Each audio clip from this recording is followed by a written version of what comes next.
How to change navigation bar on Android phone. Hi everyone, I'm here to assist you today. Without any delay, let's jump right in.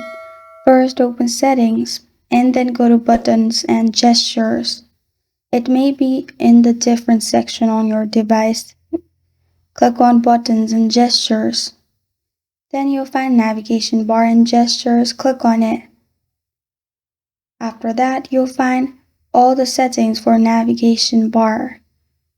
Do whatever you want. If you want to turn on hide the bottom bar, or you can also change back home recents, which is fixed navigation bar, and only available settings will be available in here. And this is how to change navigation bar on Android phone. Thank you for joining me today. If this video helps you out, please leave a like and subscribe for more. Got a question or want to suggest a topic? Comment below. Thank you for watching.